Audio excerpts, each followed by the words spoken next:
On February 15, 1944, at 9:47 p.m., Corporal Dmitry Volkov crouched behind a shattered stone wall on the northwestern slope of Monte Cassino, watching 47 German soldiers establish a machine gun position in the monastery courtyard 180 yards uphill. His rifle held 3 rounds.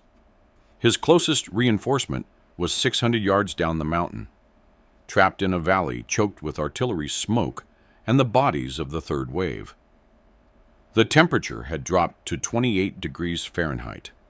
Snow mixed with ash fell through the darkness like dirty confetti.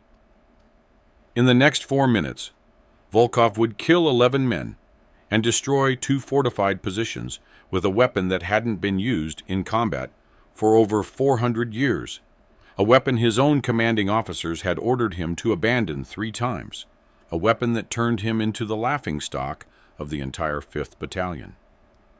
He would prove that the most terrifying implements of war aren't forged in factories, but remembered from ancient battlefields, where men understood that sometimes you don't need bullets to stop a heartbeat. You just need leverage, silence, and the willingness to get close enough to see your enemy's eyes widen in the dark.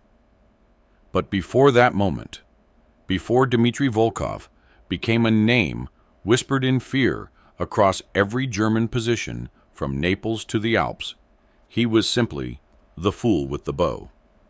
The men in his unit had a dozen names for him: the Caveman, Robin Hood, the Circus Act. Staff Sergeant Morrison called him a fucking medieval reenactor playing soldier. When Volkov first arrived at the staging camp outside Caserta in November 1943, carrying a handcrafted longbow wrapped in oilcloth alongside his standard-issue M1 Garand, the laughter followed him like a shadow. Soldiers gathered around to watch him string the weapon, 6 feet of laminated yew wood, dark with age and treatment, carved with Cyrillic lettering along the lower limb. They made jokes about hunting deer, about Native Americans, about how he'd probably shoot himself in the foot. No one was laughing on February 15, 1944. No one who survived that night, anyway. Dmitry Volkov was born in 1921 in a village so small it didn't appear on most maps. A collection of wooden houses clinging to the banks of a half-frozen river in the Ural Mountains, where winter lasted 8 months and summer was a brief, violent explosion of green. His father had been a carpenter. His mother died when Dmitry was 6, leaving behind only a few photographs and a collection of old books that his father kept in a locked chest, treating them like religious relics. Among those books was a military treatise from the 16th century, written by a Russian commander named Ivan Morozov, detailing the use of composite bows by Cossack raiders. The text was in Old Church Slavonic, barely readable, illustrated with crude woodcuts showing men on horseback firing arrows that could punch through chainmail at 100 paces. Young Dmitry would spend hours staring at those images while his father worked, imagining himself as one of those warriors, silent and deadly, moving through forests like a ghost. His father noticed the obsession. On Dmitry's 10th birthday, he presented him with a gift, a small bow, barely 4 feet long, made from ash wood and sinew, primitive but functional. "Your grandfather made weapons like this," his father said, his voice rough with vodka and memory. "Before the revolution, before everything changed. He said a man who can hunt silently will never starve, and a soldier who can kill without sound will never die surprised." Dmitry learned to shoot in the forests behind their village, not for sport, for survival. Ammunition was expensive. Gunshots drew attention from neighbors, from authorities, from anyone who might wonder why a carpenter's son was firing rifles in the woods. But arrows were silent. Arrows could be retrieved and reused. Arrows didn't announce your position to every wolf and bandit within a mile. By the time he was 15, Dmitri could hit a rabbit at 50 yards. By 17, he could put 3 arrows into a target the size of a man's chest in under 6 seconds, even in wind, even in rain. His father watched these demonstrations with quiet pride and growing worry. "You're becoming something the world doesn't need anymore," he said once, after Dmitri split an arrow that was already embedded in a tree trunk. "The world wants machines now, tanks, airplanes, men who can follow orders and die efficiently." "Then I'll die inefficiently," Dmitri replied. He was 19 when the Germans invaded Russia in 1941. His village was too far east, too insignificant to be touched by the initial blitzkrieg, but the call for soldiers reached everywhere. Dmitri volunteered, partly from patriotism, partly from a desire to escape the suffocating smallness of village life, and partly because he wanted to test his skills against something more dangerous than deer. The recruiting officer in Yekaterinburg looked at him like he was insane. "You want to bring a bow to a modern war as a backup weapon," Dmitri said carefully, "in case ammunition runs low, for reconnaissance, for silent elimination of sentries." The officer laughed so hard he started coughing. When he recovered, he stamped Dmitri's papers anyway. "Fine, bring your toy.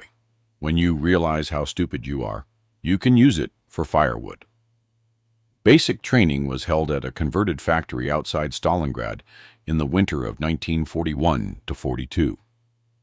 200 men crammed into barracks designed for half that number, learning to strip and reassemble Mosin Nagant rifles with numb fingers, running through snow in boots that fell apart after 3 days, listening to instructors scream about discipline and sacrifice and the motherland. Dmitri kept the bow wrapped and hidden for the first 2 weeks. He knew what would happen if he revealed it too early. But eventually, during a field exercise in marksmanship, he made the mistake of asking permission to demonstrate his proficiency with alternative weapons. The instructor, a heavy-set captain named Grigorovich, who'd lost 3 fingers to frostbite at Moscow, stared at Dmitri like he'd just suggested using harsh language to stop German tanks. "Alternative weapons," Grigorovich repeated slowly. "Yes, sir. A composite longbow, effective range of 200 meters, silent operation, no muzzle flash, independent of supply lines." "Show me." Dmitri retrieved the bow from his footlocker while the entire company gathered to watch. The weapon looked alien against the backdrop of military hardware, rifles stacked in neat pyramids, crates of ammunition, the distant rumble of artillery practice. Someone started humming circus music. Someone else made monkey sounds. Grigorovich set up a target, a wooden board with a painted circle, at 50 meters. "Hit that!" Dmitri knocked an arrow, drew the string to his cheek, feeling the familiar tension in his shoulders, the smooth curve of U against his palm. The wind was minimal. The target was stationary. He'd made harder shots 1,000 times. The arrow flew straight and true, punching through the exact center of the painted circle with a sound like a drumbeat. Silence. Then Grigorovich walked to the target, examined the arrow embedded 2 inches deep in the wood, and pulled it free. He walked back to Dmitri and handed him the arrow. "Congratulations, Volkov. You've just proven you can hit a stationary target that isn't shooting back from a distance where any German with a rifle will turn you into hamburger before you get your second shot off." If the Wehrmacht ever attacks us with painted circles that stand perfectly still, we'll call you first." The laughter started then, deep, rolling waves of it, the kind of laughter that bonds men together in shared contempt. Dmitri felt his face burning. He wanted to argue, to explain about the tactical applications, about noise discipline and night operations, but the moment was already lost. He was the fool with the bow, the anachronism, the man who thought medieval weapons could compete with industrialized warfare. Only one person didn't laugh. His name was Sergeant Yakov Petrov, a veteran of the Finnish campaign with a face like weathered leather and eyes that had seen too many men die in too many stupid ways. After the demonstration ended and the company dispersed to the mess hall, Petrov approached Dmitri quietly. "That was a good shot," Petrov said. "It didn't matter." "It did. You just showed it to the wrong audience." Petrov lit a cigarette, the flame briefly illuminating the scar tissue that covered the left side of his neck. "Most soldiers think war is about volume. More bullets, more shells, more noise. They're not wrong. That's how you win battles. But that's not how you win moments. There are times in combat when silence is more valuable than firepower. When one quiet kill prevents an alarm that would have brought down 100 artillery strikes. I've seen men die because they couldn't take out a sentry without waking the whole camp. So you think the bow could be useful? I think you'll probably die like everyone else. But if you survive long enough to get good at killing, that weapon might keep you alive longer than most." Petrov dropped his cigarette and crushed it under his boot. "Just don't expect anyone to thank you for it." Dmitri survived Stalingrad. Barely. He was part of a rifle company that held a factory district for 16 days against repeated German assaults, living in rubble, drinking melted snow, eating rations that had frozen solid in the -30-degree cold. He never used the bow. There was no opportunity, no silence, only constant machine gun fire, and the thunder of Stuka dive bombers turning the city into a landscape of broken concrete and corpses. But he survived, and survivors got reassigned. In late 1943, as the Red Army pushed westward and the Allies opened new fronts in Italy, Dmitri found himself transferred to a special liaison unit, Soviet soldiers attached to American and British forces to facilitate coordination and share intelligence. It was political theater, more than military necessity, but it came with better equipment, better food, and the slim possibility of surviving until the war ended.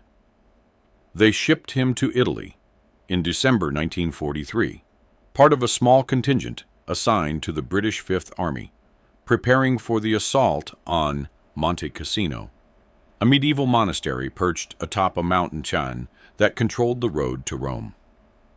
The Germans had turned it into a fortress. Every approach was covered by overlapping fields of fire. The valley below was a killing ground. The Allies had tried 3 times to take the mountain. 3 times they'd failed, leaving thousands of bodies frozen in the mud.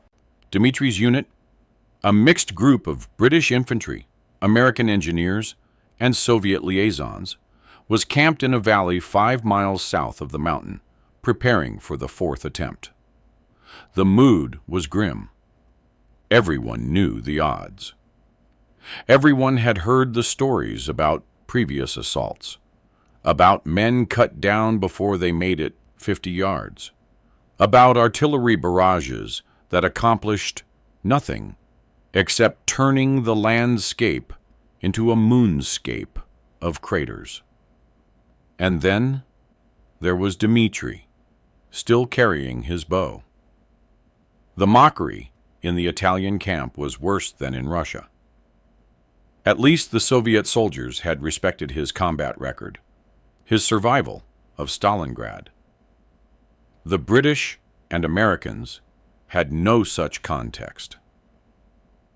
They saw a Soviet soldier with a primitive weapon and assumed he was either insane or propaganda, some kind of morale stunt designed to show that Russians were so tough they could fight with Stone Age equipment. Lieutenant Morrison, a British officer with a pencil mustache and an accent that suggested expensive schools, made his opinion clear during the first briefing Dmitri attended. "Gentlemen, this is Corporal Volkov, on loan from our Soviet allies. Apparently, he's brought his hunting equipment with him. Should we encounter any pheasants on the mountain, I'm sure he'll be invaluable." More laughter. Dmitri was used to it by now. But the situation on Monte Cassino didn't leave much room for mockery. The mountain was a meat grinder. Every patrol that ventured up the slopes came back lighter than when it left, if it came back at all. The Germans held the high ground, the fortified positions, and the will to hold every inch of territory with suicidal determination. The Allied plan for the fourth assault was simple in concept, impossible in execution. Simultaneous attacks from multiple directions, overwhelming the German defenses through sheer weight of numbers and firepower. Artillery would pound the monastery for hours. Bombers would reduce it to rubble. Then infantry would storm up the slopes and take whatever was left. Dmitri was assigned to a reconnaissance unit tasked with mapping German positions on the northwestern approach, the least defended sector, but also the most treacherous. A steep climb through olive groves and broken terraces where a single machine gun could hold off a company. The unit consisted of 12 men, 8 British infantry, 2 American combat engineers, and Dmitri. Their commander was Sergeant William Fletcher, a Welshman with 20 years in the army and a reputation for bringing his men back alive. Fletcher made his expectations clear during their first meeting. "We're not heroes," he said, sitting on an ammunition crate in the command tent, cleaning his rifle with methodical precision. "We're not going to charge any machine guns or take any hills. Our job is to watch, to count, to map. We get in, we observe, we get out. If we're spotted, we retreat. If we're engaged, we retreat. If you think you see a chance to be a hero, you keep that thought to yourself, and you retreat. Are we clear?" Everyone nodded. Fletcher's eyes settled on Dmitri. "That includes you, Volkov. I don't care what that toy on your back is for. You follow orders, you stay quiet. And you don't do anything stupid. Understood?" "Understood, Sergeant." They went up the mountain on February 10th, 5 days before the main assault. The climb began at dusk, moving through terraced farmland that had been abandoned weeks ago, the stone walls pockmarked with bullet holes, the fields churned into mud by artillery. The winter air was brutally cold, below freezing, but not cold enough to freeze the mud, which sucked at their boots with every step, making silence nearly impossible. Fletcher led them in single file, using hand signals to communicate, stopping every 50 yards to listen. The sound of distant artillery was constant. Allied guns pounding German positions, German guns responding. A rolling thunder that never quite stopped. It provided cover for their movement, but also made it impossible to hear approaching patrols. They reached the first checkpoint, a ruined farmhouse, after 2 hours of climbing. Fletcher called a halt, and they crouched in the darkness, breathing hard, checking their equipment. Dmitri's legs burned from the ascent. His hands were numb, despite his gloves. The bow on his back felt heavier than usual, a dead weight that served no purpose except to mark him as different. One of the British soldiers, a kid named Davies who couldn't have been more than 19, crawled over to Dmitri during the rest stop. "Is that thing actually functional?" he whispered, nodding at the bee. "Yes." "You ever killed anyone with it?" "No." "Then why bring it?" It was a fair question. Dmitri didn't have a good answer. "In case," he said finally. Davies grinned. "In case of what?" "In case we run out of bullets and have to hunt Germans for sport? In case silence matters. Mate, if silence mattered, they wouldn't be shelling the entire bloody mountain every night." But Davies's tone wasn't cruel, just curious. "You really think you could kill someone with that? Up close, I mean." Looking them in the eye, Dmitri thought about the woodcuts in his father's books, the ancient warriors drawing bows at distances where they could see their enemies' faces. "I don't know," he admitted. "I hope I don't have to find out." They moved out again after 10 minutes, climbing higher, entering the zone where German patrols were active. The olive groves here were shattered, trees reduced to splintered stumps by artillery, the ground torn up and refrozen into jagged ridges. Every shadow could hide an enemy. Every sound could be a rifle bolt sliding home. Fletcher found them an observation post in a collapsed stone structure that might have been a shepherd's hut once. They settled in, taking turns watching through binoculars, counting muzzle flashes from German positions, mapping the locations on crude sketches that would be compiled into intelligence reports that officers would study and probably ignore. For 3 days, nothing happened. They watched Germans moving supplies up the mountain, reinforcing positions, digging new trenches. They watched Allied artillery fall short, explode harmlessly in empty fields, waste shells on targets that didn't exist. They ate cold rations and drank water from their canteens that had ice crystals floating in it. They didn't speak except in whispers. They didn't move except when necessary. On the third night, Davies was on watch when he hissed a warning. "Movement. 2 o'clock. 50 yards. Everyone froze. Fletcher grabbed the binoculars, scanning the darkness. Dmitri could hear it now. The sound of boots on frozen ground, the clink of equipment. A German patrol, 4 men, moving through the olive grove below their position, sweeping the area with practiced efficiency. "They're searching," Fletcher whispered. "They know someone's up here." The patrol moved closer. 40 yards. 30. The British soldiers readied their weapons, fingers on triggers. But Fletcher shook his head sharply. "Don't fire. Don't give away the position." 20 yards. The Germans were fanning out now, moving in a search pattern, their rifles at the ready. One of them was carrying a flashlight, which he played across the ground, looking for tracks, for disturbed earth, for any sign of Allied presence. 15 yards. Dmitri could see their faces now in the dim moonlight. Young men, cold and tired, just following orders, probably terrified of what might be lurking in the darkness. One of them stopped, raised his hand, signaling the others to halt. He'd seen something. Maybe a boot print. Maybe a discarded ration tin. Maybe just a shadow that looked wrong. The German with the flashlight turned it toward their hiding position. And Fletcher made the decision. Fall back. Now, silent as possible.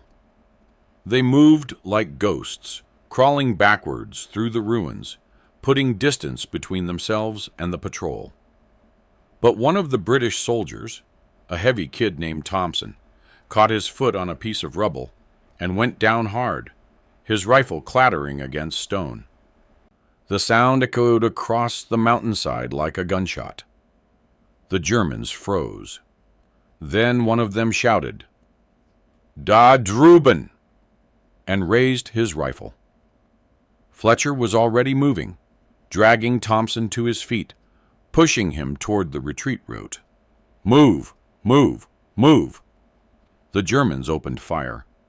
Muzzle flashes lit up the darkness like strobe lights. Bullets whined off stone, kicked up frozen dirt, punched through the air with sounds like angry hornets. The British soldiers returned fire, covering their withdrawal, the night erupting into chaos. Dmitri ran with them, the bow bouncing on his back, utterly useless. He had his rifle in his hands, but he didn't fire. There was nothing to shoot at, except muzzle flashes, and revealing his position seemed like a death sentence. They scrambled down the slope, sliding in the mud, crashing through the ruins of the olive grove, the sound of German voices growing louder behind them. They made it back to Allied lines just before dawn, exhausted and filthy, and lucky to be alive. Fletcher filed his report. The intelligence officers thanked him for the information and told him to rest. That night, in the tent where the reconnaissance unit was quartered, Thompson approached Dmitri while he was cleaning mud off the bow. "Your weapon didn't do much good up there," Thompson said. "Not hostile, just stating a fact." "No," Dmitri agreed. "Maybe leave it behind next time. Save yourself the weight." Dmitri looked at the bow, the dark wood, the careful lamination, the Cyrillic inscription his father had carved along the limb. Silence is a weapon, patience is armor. It seemed ridiculous now. After 3 days of watching artillery pound the mountain, after running from a firefight where silence had meant nothing. But he didn't leave it behind. The main assault on Monte Cassino began on February 15th at 8:30 a.m.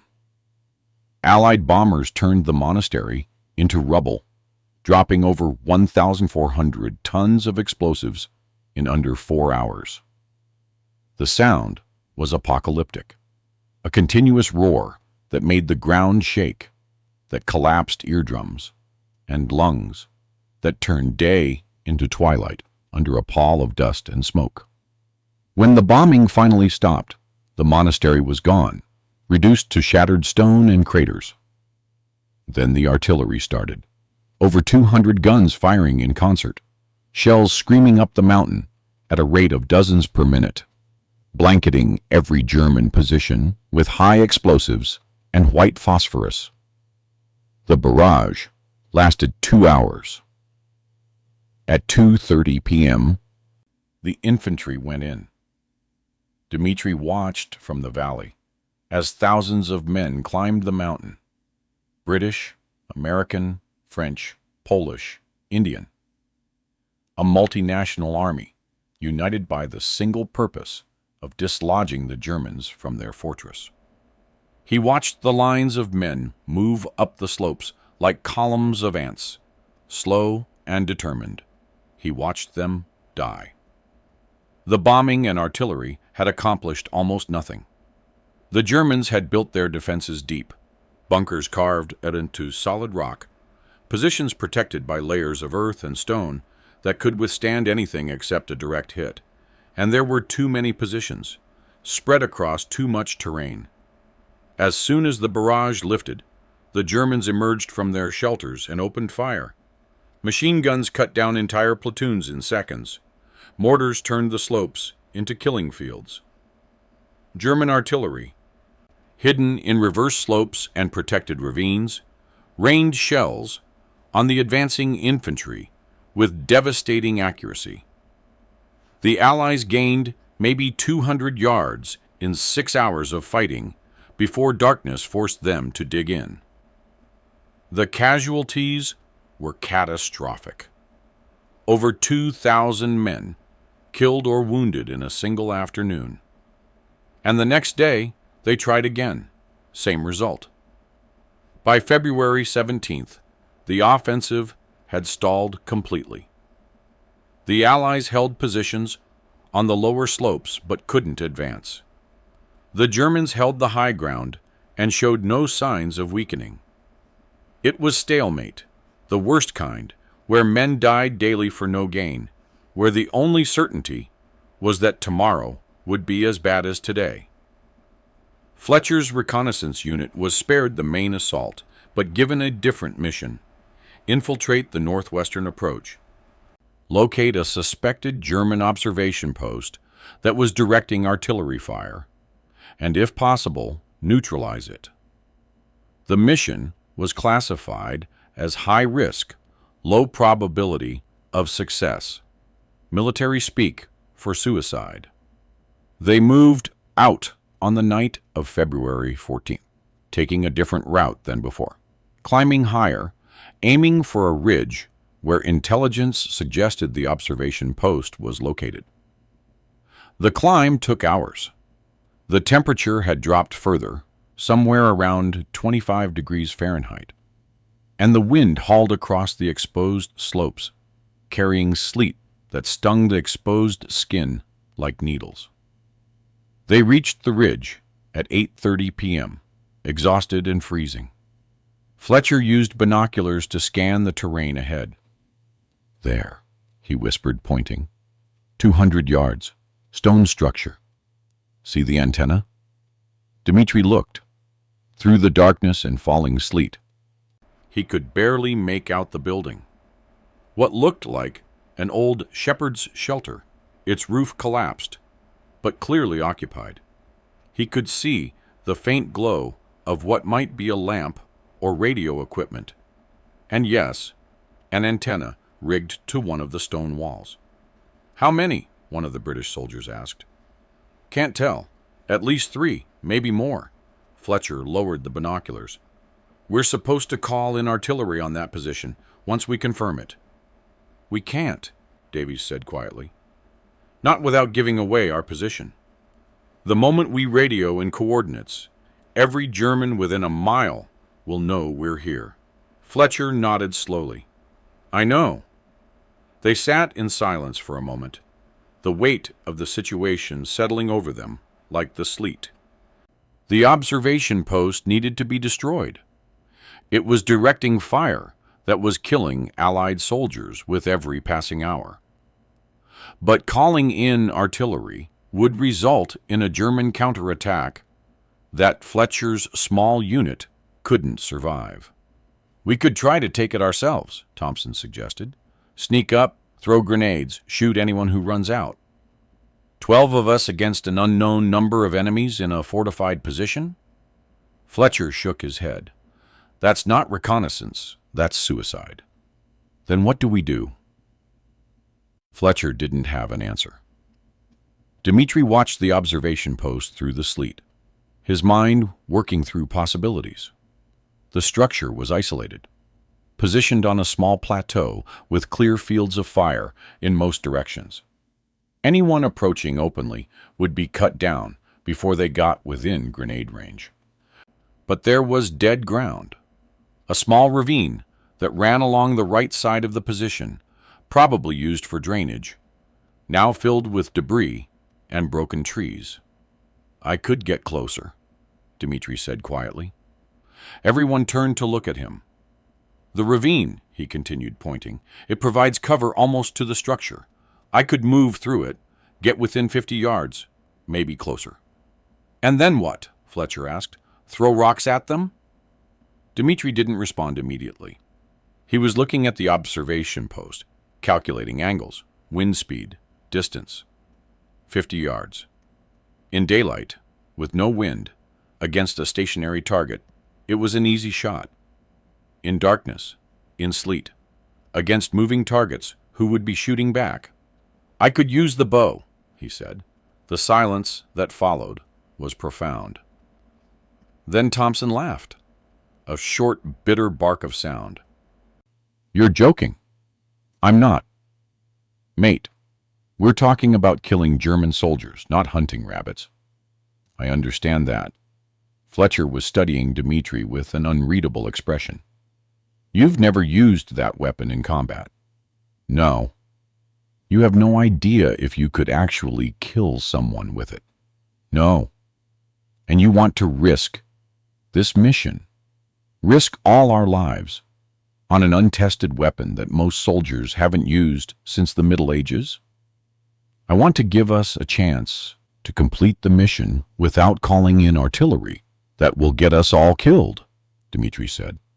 If I can eliminate the observers silently, we can confirm the position is neutralized and withdraw before the Germans realize anything is wrong. And if you miss? If they hear you coming? If that bow doesn't work? Then I die and you retreat. But at least you'll know where the observation post is. At least the mission will have accomplished something. Fletcher looked at the other men, reading their faces. Some were skeptical. Some were clearly thinking Dmitri was insane. But Davies, young Davies, who'd asked about the bow days earlier, nodded slowly. He's right about one thing. We can't do this any other way. Either we try something unconventional, or we go back empty-handed. Fletcher was quiet for a long time. Finally, he turned back to Danton. If you're going to do this, you do it alone. We'll provide cover from here, but we're not following you into that death trap. You have 30 minutes to reach the position and neutralize it. After that, we're pulling back whether you're done or not. Clear? Clear. Then get ready. You move in 10 minutes. Dmitri spent those 10 minutes preparing in silence. He removed everything except the bow, his knife, and 6 arrows, all he could carry quietly. He checked each arrow, running his fingers along the shafts to feel for cracks or warping. Testing the fletching, he strung the bow, feeling the familiar resistance, the solid click as the string seated into the nocks. He flexed his fingers, trying to restore circulation, knowing that frozen fingers couldn't draw a bowstring properly. Davies helped him blacken his face with mud, covering anything that might reflect light. You know this is insane, right? Davies whispered. Yes. Good. Just wanted to make sure we're on the same page. Davies gripped Dmitri's shoulder briefly. Come back alive. I want to see if this actually works. Fletcher gave him final instructions. Straight line to the ravine. Low and slow. If they spot you before you reach cover, freeze, and hope they didn't see movement. If they open fire, run like hell. Back to this position. Once you're in the ravine, you're on your own. We can't cover you from there. Do what you have to do, then get out. Don't try to be a hero. Just complete the mission and survive. Dmitri nodded. At 9:17 p.m., he began to move. The first 100 yards were hell. He crawled on his belly, the bow pressed against his back, arrows clipped to his belt, moving inches at a time through mud and sleet. The cold seeped through his clothes, turning his muscles stiff, making every movement agony. He could hear voices from the observation post. German voices, casual conversation, someone laughing. They didn't know he was coming. He reached the ravine after 20 minutes, sliding down into it with a soft splash as he hit a pool of half-frozen water. He bit down on his collar to stifle a gasp. The cold was shocking, like being stabbed with ice. But the ravine provided cover, a natural trench that ran along the side of the plateau, and he followed it, moving faster now, the sound of his movement masked by the wind and falling sleet. The ravine ended 50 yards from the observation post, dumping out onto open ground. Dmitri crouched at the edge, breathing hard, his heart hammering against his ribs. From here, he could see the structure clearly. It was larger than he'd thought. Not just a shepherd's hut, but a reinforced position. The wall built up with sandbags and broken stone. He could see 2 men standing outside, smoking cigarettes, their rifles slung over their shoulders. Inside, through a glassless window, he could see the flicker of lamplight and the shadow of at least one more figure. 3 men, minimum. Possibly more inside that he couldn't see. He knocked an arrow, the motion automatic after years of practice, and considered his options. The 2 outside were easy targets, standing still, silhouetted against the lamplight from inside. But if he shot one and missed the other, the survivor would raise the alarm.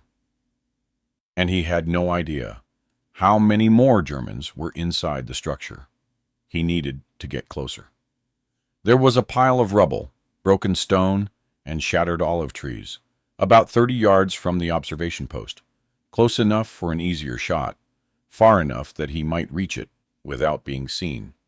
Dmitri waited for the 2 guards to turn their backs, then moved, running in a low crouch, his boots splashing through mud, every muscle screaming at him to go faster, to reach cover before. One of the guards turned. Dmitri froze mid-step, perfectly still, his body locked in place like a statue. The guard was looking in his direction, cigarette glowing orange in the darkness. And for a moment, Dmitri was certain he'd been seen. Certain the guard was about to raise his rifle and shout a warning. But the guard was just scanning the perimeter. Routine vigilance, not alarm. His eyes passed over the rubble pile, over Dmitri's frozen form, seeing nothing but shadows and sleet. After a moment, he turned back to his companion, said something in German that made them both laugh. Dmitri started breathing again. He reached the rubble pile and crouched behind it, his hands shaking from cold, from adrenaline, from the raw terror of what he was about to do.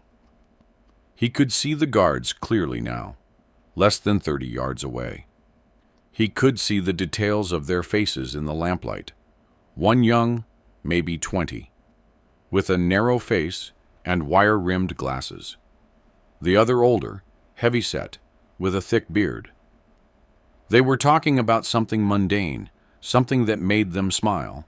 They looked tired, human. Dmitri drew the bow.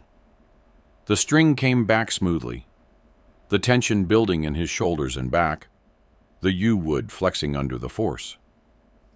He aimed at the younger guard, the one with glasses, tracking his chest with the arrowhead, adjusting for wind, for distance, for the fact that this wasn't a painted target or a rabbit, but a human being who was about to die and didn't know it yet. Silence is a weapon. Patience is armor. He released. The arrow flew through the darkness like a thought, almost invisible, just a flicker of motion, and struck the young guard in the center of his chest, with a sound like a mallet hitting wet cloth. The guard looked down, confused, seeing the shaft protruding from his sternum, not understanding what had happened. He opened his mouth to speak, but only blood came out.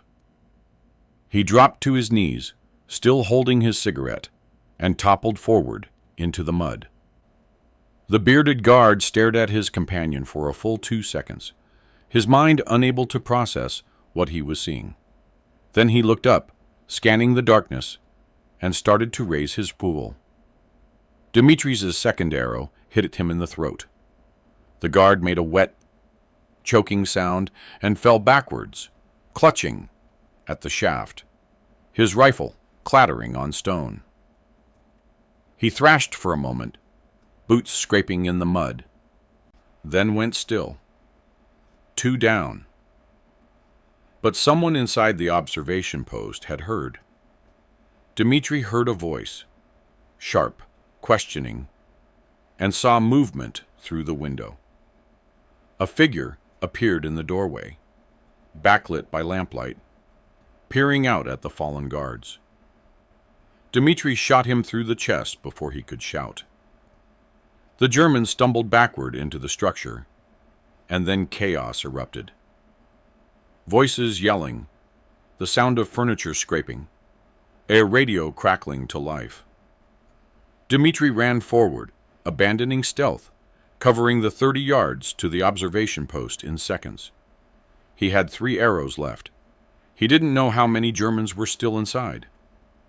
A man burst through the doorway, rifle raised, and Dmitri shot him from 10 feet away, the arrow punching through his shoulder and spinning him around. The German screamed, a high, piercing sound, and Dmitri dropped the bow, drew his knife, and closed the final distance before the German could recover. The knife fight was brief and brutal. The German was bigger, stronger, but wounded and off balance. Dmitri got inside his guard, drove the knife up under his ribs, twisted, and held on, while the German thrashed and died. Blood, hot and slick, covered Dmitri's hands. The German's final breath was a wet rattle in his ear. Dmitri released the body and let it fall, then grabbed his rifle and turned toward the doorway, his mind moving on pure instinct. Now, no thought, just action. He stepped into the observation post, rifle raised, and found 2 more Germans inside. One crouched by a radio, frantically trying to send a message, the other scrambling for a submachine gun that was leaning against the wall.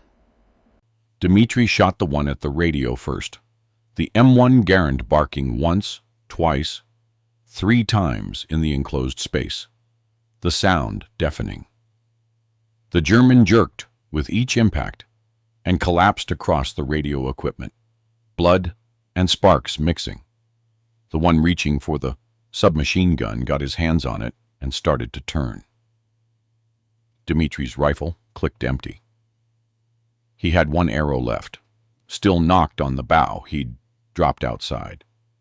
No time to reload. The German was bringing the submachine gun up, finger tightening on the trigger. Dmitri threw the knife. It wasn't a perfect throw. His father had never taught him that, and he'd never practiced it. But desperation lends precision. The blade spun through 3 feet of space and buried itself in the German's shoulder, causing him to flinch, his burst of submachine gun fire going high and wide. Bullets punching through the ceiling. Dmitri crossed the space in 2 steps, grabbed the submachine gun's barrel, wrenched it from the German's hands, and smashed the stock into his face. Once. Twice. The German went down and didn't get up. Silence. Dmitri stood in the observation post, breathing like he'd run a marathon, his body shaking with adrenaline and shock. 6 men dead in less than 2 minutes, blood everywhere. The radio was sparking and dying. The lamp had been knocked over, and the smell of gunpowder and copper filled the air. He'd done it. Impossible, insane, but done. Then he heard engines. The submachine gunfire had been heard. Of course, it had been heard. Gunfire echoed across mountains like church bells. Dmitri ran to the doorway and looked down the slope. He could see headlights, multiple vehicles. Moving up the mountain road toward the observation post, German reinforcements responding to the attack. He grabbed the radio equipment, smashed now, but still valuable intelligence, and ran outside, retrieving his bow and remaining arrows. Fletcher's unit would be waiting at the ridge, 200 yards back. He had maybe 5 minutes before the German vehicles arrived. He ran, the mud grabbed at his boots, the sleet blinded him, and his lungs burned from the cold air and exertion. But he ran anyway, the bow clutched in one hand, the broken radio equipment in the other. Behind him, he could hear the vehicles getting closer, hear voices shouting in German. Rifle fire cracked through the night. Bullets whined past him, close enough that he could feel their passage, could hear them thudding into the mud and stone around him. He ran faster, zigzagging, making himself a harder target, expecting at any moment to feel the impact of a bullet in his back. He reached the ravine and threw himself into it, sliding down the slope in a controlled fall, landing hard in the freezing water at the bottom. More bullets kicked up dirt along the edge of the ravine. The Germans had seen where he'd gone, but Fletcher's unit had seen the German vehicles too. British rifles opened fire from the ridge, controlled 3-round bursts, covering Dmitri's retreat. The Germans responded with their own fire, a vicious exchange that lit up the darkness with muzzle flashes. Dmitri crawled through the ravine, faster now that he had covering fire, ignoring the cold water, ignoring the pain in his legs and lungs. He reached Fletcher's position after what felt like hours but was probably 90 seconds. Hands grabbed at him, pulled the Homan up over the edge, and suddenly he was surrounded by his unit. Everyone firing, everyone moving. Fletcher shouting orders to fall back. They retreated down the mountain in a fighting withdrawal, covering each other, moving from cover to cover. The Germans pursued, but cautiously. They didn't know how many Allied soldiers they were facing, didn't want to walk into an ambush. By the time they reached Allied lines, 30 minutes later, the pursuit had broken off. They collapsed in a supply trench, gasping for breath, checking for wounds. Miraculously, no one had been hit. Fletcher looked at Dmitri, at the bow still clutched in his hands, at the blood that covered his uniform. "Did you do it?" Fletcher asked. "Yes. All of them. 6 men. The observation post is destroyed. Radio equipment is damaged, but I brought back what I could." Fletcher took the broken radio, examined it briefly, then looked back at Dmitri. "You killed 6 German soldiers, with a bow and arrow, and a knife, and a rifle at the end, but mostly with the bow. Yes?" Fletcher was quiet for a moment. Then he started to laugh. Not mockery, but something closer to disbelief, to awe. "You magnificent, insane bastard. You actually did it." The other men were staring at Dmitri with new expressions. Not mockery anymore. Something else. Respect, maybe. Or fear. Or both. Davies spoke first. "I saw you shoot the first 2 guards. From the ridge.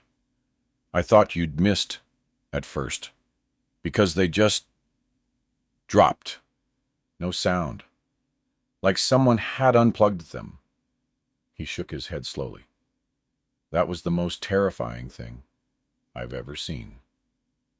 Thompson, who'd mocked the bow just days earlier, was looking at it with something like reverence.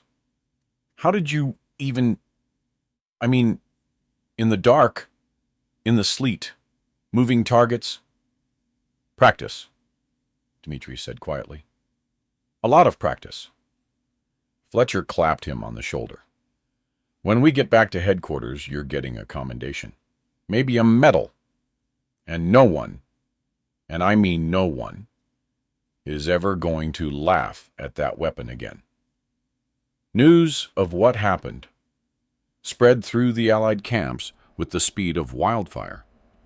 At first, no one believed it.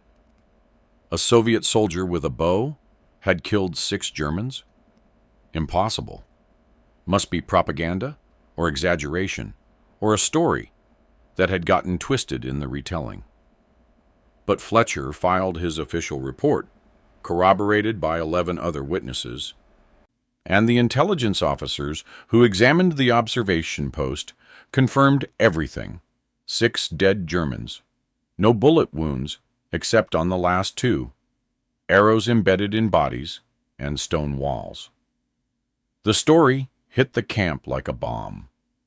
Soldiers came to see the bow, to touch it, to ask Dmitri questions he didn't know how to answer. How far can you shoot? How fast? Can you teach me? The attention was overwhelming and unwanted. Dmitri had killed 6 men, 6 human beings with families and hopes and fears, and everyone wanted to treat it like it was some kind of carnival trick. But the word reached the Germans too. Prisoners captured in subsequent skirmishes spoke of orders that had gone out through German units. Be alert for a Soviet sniper using unconventional weapons. Some reports said archer. Some said crossbow. Some said it was a ghost that killed without sound. The details got twisted, exaggerated, mythologized. But the core remained the same. There was someone on the mountain who could kill you, and you'd never hear it coming. The psychological effect was profound. German patrols became more cautious. Observation posts requested additional guards. Sentries reported hearing noises that probably weren't there, seeing movements in shadows that were probably imaginary. Fear is a weapon too, and Dmitri had become the embodiment of a very specific kind of fear. The Allied command wanted to use him again. Fletcher's unit was reassigned to special operations, nighttime infiltration, reconnaissance in force, elimination of high-value targets. And every mission now included Dmitri, the soldier with the bow, the man who could kill silently. He went up the mountain 7 more times over the next 2 weeks. On February 19th, he eliminated a German machine gun crew that was pinning down a British advance. 3 men dead before they knew they were under attack. On February 22nd, he infiltrated a German supply depot and killed 2 sentries, allowing Allied commandos to destroy a cache of ammunition. On February 26th, he shot a German officer through the window of a command post from 80 yards away during a planning meeting, causing chaos that disrupted German defensive coordination for 6 hours. Each mission added to the legend. Each kill made the story more impossible, more mythic. Soldiers started calling him the Phantom. The Germans called him der Bogenschütze, the archer, and offered a bounty for information leading to his capture or death. But the truth was simpler and darker than any legend. Dmitri was just a man doing a job he'd never wanted. Every time he drew the bow, every time he released an arrow, he saw the faces of the men he was about to kill. He saw their confusion, their fear, their final moments. He heard the sounds they made, sometimes screams, sometimes silence, sometimes wet choking sounds that haunted his dreams. The bow was effective. The bow was terrifying.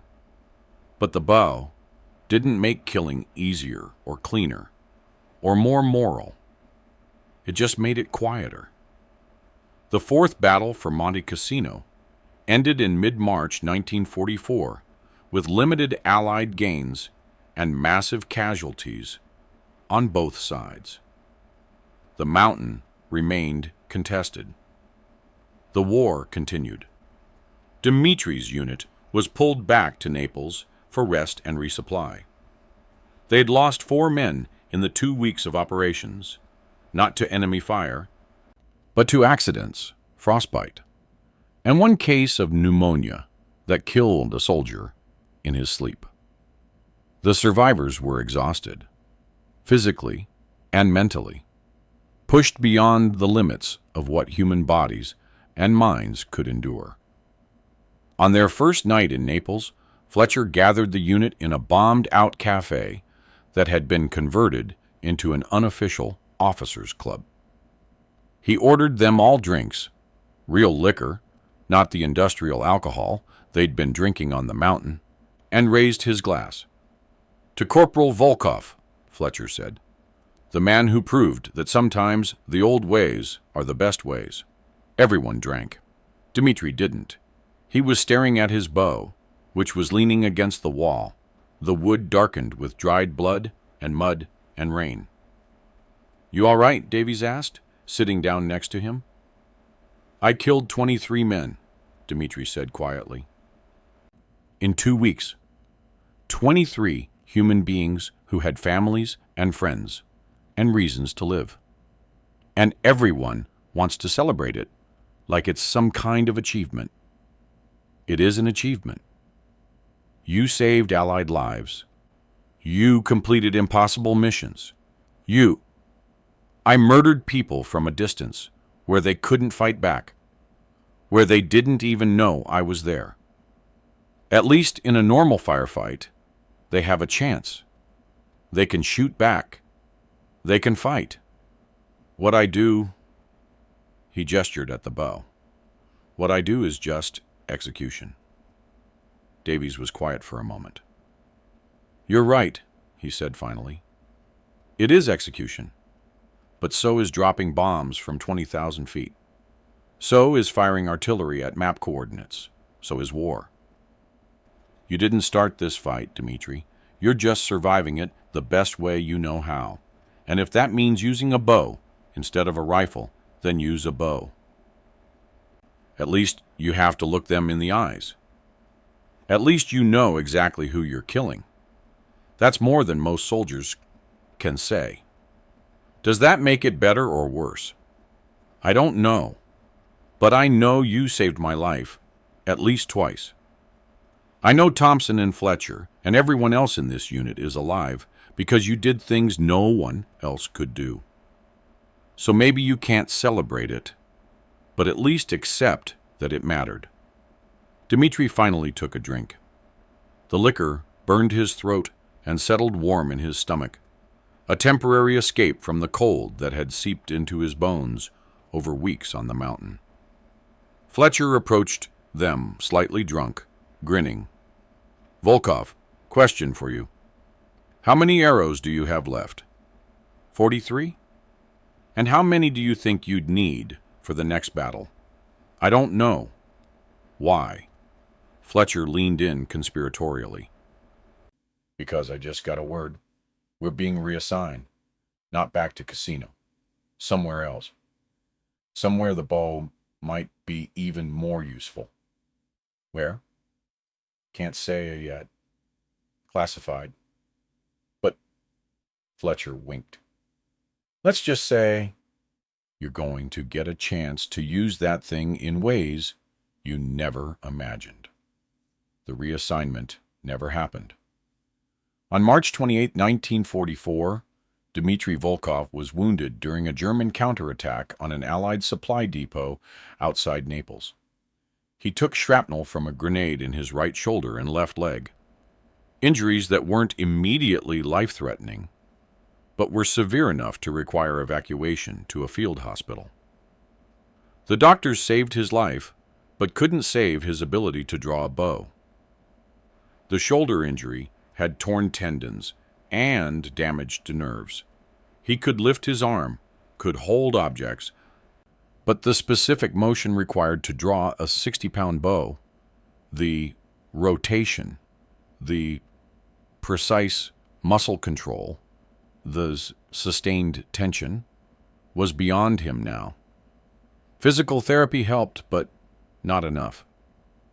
The war had taken his unique skill, and without it, he was just another wounded soldier. He was discharged in June 1944 and sent back to Russia. He never used the bow in combat again. But the legend didn't die with his discharge. If anything, it grew stronger in his absence. Soldiers who'd served with him told stories to new recruits. Intelligence reports continued to reference the Archer as a psychological weapon that had disrupted German operations. Post-war historians, analyzing the Italian campaign, noted the unusual number of German casualties attributed to unknown, unconventional weapons in the Monte Cassino sector during February-March 1944. The Germans kept their own records. In interrogation reports from captured soldiers, in unit diaries, in letters sent home, there are references to der Bogenschütze, descriptions that mix fear with disbelief, stories of sentries found dead with arrows in their chests, of patrols that disappeared without a trace, of a ghost that moved through the darkness and killed with weapons from a forgotten age. One German officer, in his post-war memoir, wrote, "We feared the Allied artillery, respected their infantry, and understood their tactics. But the archer, him we could not comprehend. He represented something our modern warfare had no defense against: patience, silence, and the willingness to close to distances where you could see the man you were about to kill. In some ways, he was more terrifying than any bomber or tank, because he made war personal again. And that was something we'd all been trying very hard to forget." Dmitry Volkov returned to his village in the Ural Mountains in the autumn of 1944. He found his father's house still standing, though the village had been touched by the war. Men missing, families broken, the certainty of the old ways shattered by the realities of modern conflict. He hung the bow on the wall of his father's workshop, where it stayed for the rest of his life. He never spoke about what he'd done on Monte Cassino.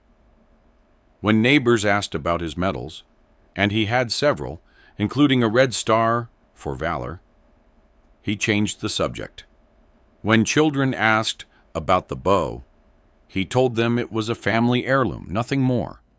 He took no pride in his legend, felt no satisfaction in his kills, wanted no recognition for his service. He married in 1940s, had 3 children, worked as a carpenter like his father before him, and died in 1987 at the age of 66, peacefully in his sleep. The bow passed to his eldest son, who donated it to a military museum in Moscow in 1991. It sits there now, behind glass, with a small placard that reads, "Composite Longbow, used by Corporal Dmitry Volkov, Red Army, 1944. Italian campaign credited with 23 confirmed enemy casualties. Tourists walk past it every day. Most don't stop to look. It's just an old weapon, primitive and outdated, dwarfed by the tanks and artillery pieces and modern rifles that surround it. Nothing special. Nothing that would suggest it was once the most feared weapon on a mountain, where thousands died, fighting with modern arms. But veterans know. Old soldiers from a dozen countries, men who served in Italy during that brutal winter of 1944, sometimes come to the museum specifically to see the bow. They stand before it in silence, remembering rumors and stories, remembering nights when sentries were found dead without a sound, remembering the fear that spread through frontline units whenever anyone mentioned the archer. One British veteran, interviewed in 1994 for a documentary about the Monte Cassino campaign, said this: "I never met Volkov personally. Never even saw him, really. He was always ahead of us, in the darkness, doing his thing. But I remember hearing the stories. I remember how the Germans reacted when they found out what weapon he was using. It wasn't just that he was killing them.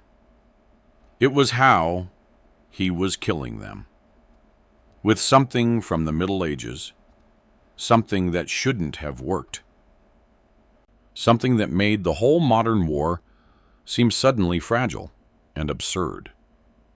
It was like he'd found a glitch in reality, a loophole in the rules we'd all agreed to follow. And for a few weeks on that mountain, he exploited that glitch brilliantly. Then he disappeared, became a myth, and the war went back to being normal. But those of us who were there, we never forgot. We never will. Wars are won with tanks and bombers and artillery, with supply lines and strategy, and the industrial capacity to produce more bullets than your enemy. This is historical fact. This is how modern warfare functions. But wars are also fought by individual men in individual moments, making decisions that textbooks won't record and historians won't analyze. A soldier in a foxhole, a patrol in darkness, a sentry on a mountainside. These are the fundamental units of combat. And in these small moments, unconventional solutions can achieve what conventional tactics cannot. Dmitry Volkov understood this. He didn't use a bow because he thought it was superior to modern weapons. He used it because it solved specific problems in specific situations. Silent elimination of sentries, night infiltration, psychological warfare. The bow wasn't the best weapon for every circumstance, but for certain circumstances, it was perfect. The mockery he endured came from people who couldn't see past their assumptions, who believed that modern must mean better, that old must mean obsolete. They were right in general terms, but wrong in specific application. And in war, specific applications are what keep you alive. His legend survives because it challenges our comfortable narratives about progress and technology. It suggests that sometimes the answer to a modern problem is an ancient solution. That innovation doesn't always mean invention. Sometimes it means remembering. The bow hangs in the museum, silent and dark, a reminder that the deadliest weapon isn't always the newest, or the loudest, or the most expensive. Sometimes it's just the one your enemy never expected. Sometimes it's the one everyone laughed at until the laughter stopped, and no one ever mocked him again.